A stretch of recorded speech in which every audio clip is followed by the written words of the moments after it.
Guys രാവിലെ തന്നെ നല്ല 8ൻ്റെ പണിയാണ് ഗൈസ് കിട്ടിയേക്കണേ.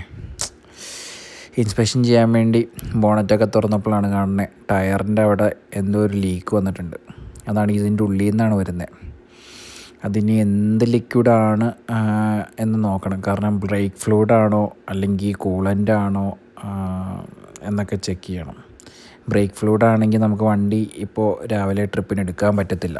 കാരണം കുട്ടികളെയും കൊണ്ട് പോകണ്ടല്ലേ, അപ്പോൾ റിസ്ക് എടുക്കാൻ പറ്റത്തില്ല.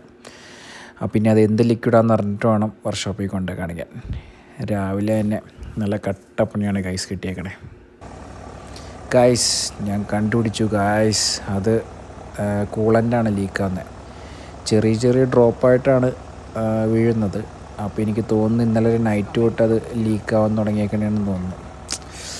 അപ്പോൾ ഇന്നത്തെ ദിവസം ആകെ കട്ടപ്പണിയായി. കാരണം ഇനിയിപ്പോൾ എനിക്ക് ട്രിപ്പ് കഴിഞ്ഞിട്ട് വേണം ഇത് കൊണ്ട് കാണിക്കാൻ. കാരണം ഇത് ചെറിയ ലീക്കേ ഉള്ളൂ, അപ്പോൾ നമ്മുടെ ഓട്ടത്തിനെ അത് ബാധിക്കില്ല. പക്ഷേ എനിക്കിനിയിപ്പോൾ ട്രിപ്പ് കഴിഞ്ഞിട്ട് വർക്ക്ഷോപ്പിൽ കൊണ്ട് ഇത് കാണിച്ച് സെറ്റ് ചെയ്തിട്ട് വേണം ഇനിയിപ്പോൾ ബാക്കി കാര്യങ്ങൾ രാവിലെ തന്നെ ടെസ്റ്റ്